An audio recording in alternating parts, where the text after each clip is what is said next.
4.11 총선의 격전지 후보들을 만나는 시간입니다. 오늘은 서울 종로의 새누리당 홍사덕 후보입니다. 네, 정치 1번지 서울 종로에서는 6선의 홍 후보와 역시 거물급 정치인인 민주통합당 정세균 후보가 맞붙고 있습니다. 네, 홍사덕 후보 나와 계시죠? 안녕하십니까? 네, 안녕하십니까? 예. 역시 아주 낮은 톤의 인사를 해주셨는데, 선거를 맞아서 우리 홍 후보께서 너무 점잖게 선거운동을 하는 게 아니냐, 이런 얘기도 있는데 혹시 들어보셨나요? 예, 들었습니다만은, 이게, 갑자기 이런 게 아니라 늘 똑같은 방식입니다. 그래서, 이날리 때까지 한 번도, 고소고발 당해본 적도 없고, 제가 물론 해본 적도 없고요. 늘 이렇게 했습니다.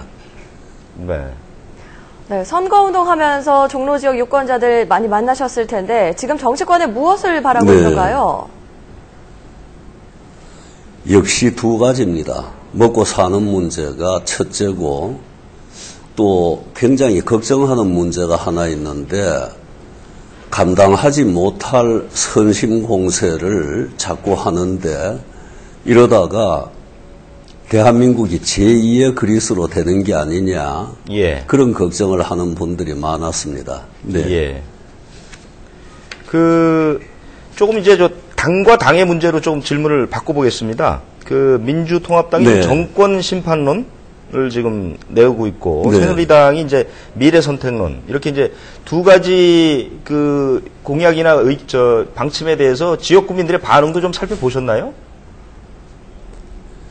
예, 정권 심판론 그러는 거를 박근혜 대표하고 엮어서 새누리당까지 같이 묶으려 그러는 거에는 완전히 실패한 것 같습니다. 예. 네. 웬관이 정권 심판론 그럴 적에 그냥 대통령이면은 바로 와서 닿는데 박근혜 대표를 같이 엮으니까 박 대표가 지난 4년 동안 정권 내에서 뭔 할 일이 있었는가?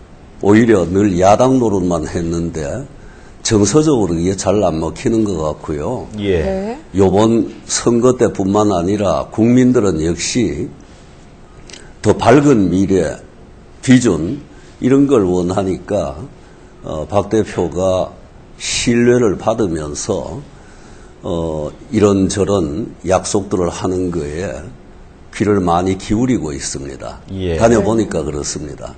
네. 위험천만한 세력에게 정권을 넘겨줄 수 없다라는 말씀도 하셨는데요. 왜 그렇다고 생각하십니까? 진짜 위험해요.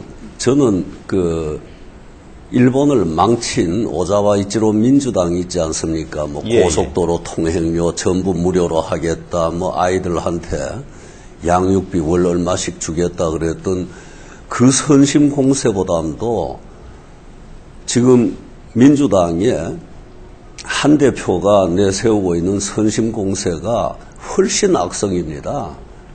들어보십시오.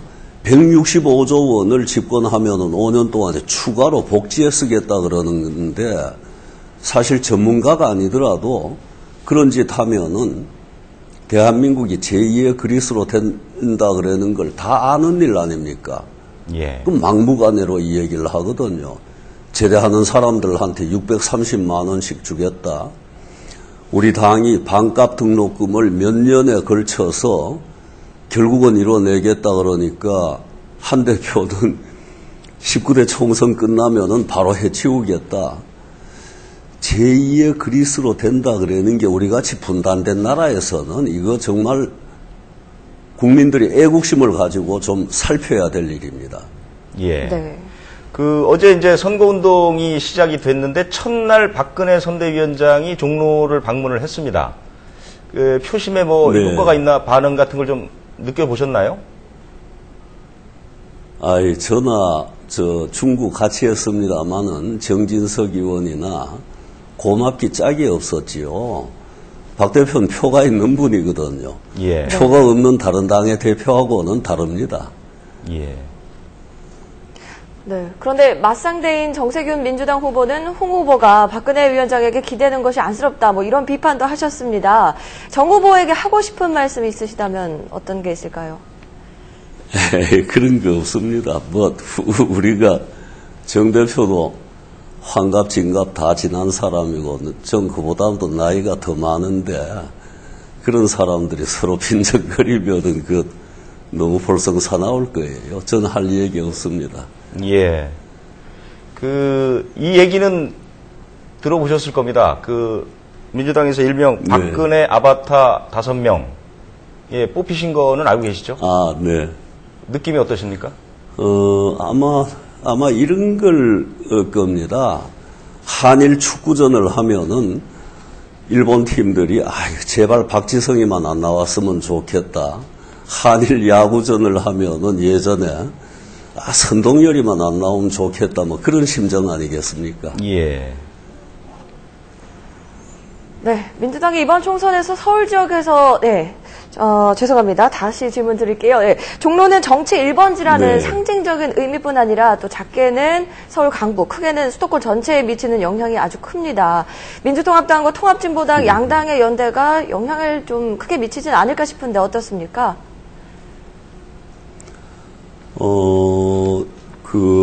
제 친구들 말이, 여론 전문가들 말이 3%에서 5% 정도 플러스 효과가 있답니다. 다만, 예. 이번에 연대했는 세력들이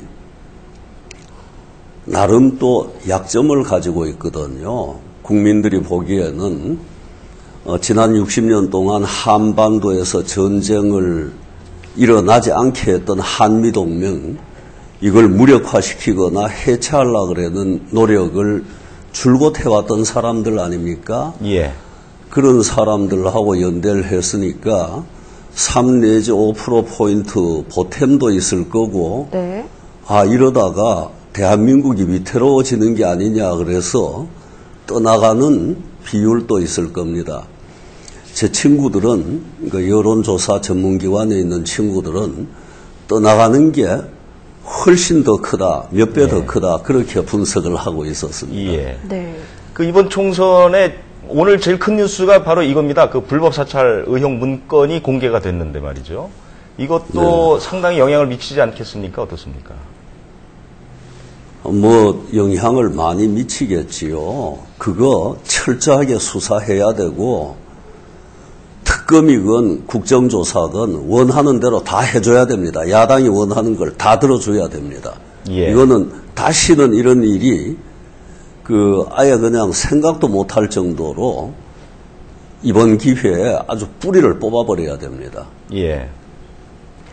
네, 전문가들은 새누리당이 2040 세대에 취약하다는 분석을 내놓고 있는데요. 때문에 세대별 투표율이 주요 변수가 될 것이다. 이런 전망도 내놓고 있습니다. 대책이 어떤 게 있을까요? 특별한 대책이 있겠습니까? 20대한테는 우리가 일자리를 마련해주지 못한 죄가 있습니다. 아주 큰 죄지요. 네. 예. 다만 박근혜 시대가 오면은 어떤 비전으로 어떤 프로그램을 어떤 프로젝트를 만들어 나갈지에 대해서 그래도 거짓말 안 하는 분이니까 쭉 설명을 하고 우리를 선택해 주십시오. 저렇게 터무니없는 돈을 마구 뿌리겠다 그러는 쪽보다는 그래도 나라의 장래를 위해서는 우리가 박근혜 시대가 훨씬 낫지 않습니까? 그러고 아주 정성껏 설득하는 것 외에는 길이 없다고 봅니다. 예. 네. 지역구 공약 가운데 하나가 종로를 문화유산 특구로 만들겠다. 이거는 돈 안 들어가고도 할 수 있는 그런 공약인가요? 그게요. 종로 중구 합쳐서입니다. 예. 예전에 4대 문안을 웬고하니 내중에 한번 시청자분들도 제 얘기를 검증해 주십시오. 저는 중국인 관광객 연간 1천만 명 시대가 우리가 모두 깜짝 놀랄 정도로 빠른 기간 안에 찾아올 거라고 봅니다. 예. 여기 종로 중구는 고적이 많고 문화재가 많고 그래서 사실은 주민들이 그동안에 손해를 많이 봤습니다. 제가 문방 위에 있었기 때문에 청원, 민원도 많았습니다. 예. 그걸 한꺼번에 뒤집는 겁니다. 오히려 덕을 보는 시대로 중국인 관광객 1천만 명이 왔을 적에 보람있게 보낼 수 있는 장소 찾는다 그러면은 단연 종로 중구입니다. 예. 그런 인프라를 시간은 좀 많이 걸릴 겁니다. 깔고 여러 가지 준비를 해두면은 그래서 제가 어제도 어떤 분이 그 한옥인데 팔아야 되겠다 그래서 절대 팔지 마십시오. 네. 내 말 믿고 절대 팔지 마십시오 그랬습니다. 네. 네, 이제 마지막 질문이 될 것 같은데요. 이번 총선이 끝나면 12월 대선이 기다리고 있습니다. 당선이 되시면 어떤 역할을 하고 싶으신지 좀 짧게 답변해 주실까요? 2차 대전 때 주코 후원수하고 똑같은 답을 하겠습니다. 당이 원하는 곳에 가겠습니다. 아, 예. 정말 짧게 대답을 해주셨군요. 네. 네, 지금까지 서울 종로에 출마한 새누리당 홍사덕 후보였습니다. 오늘 고맙습니다. 네, 감사합니다.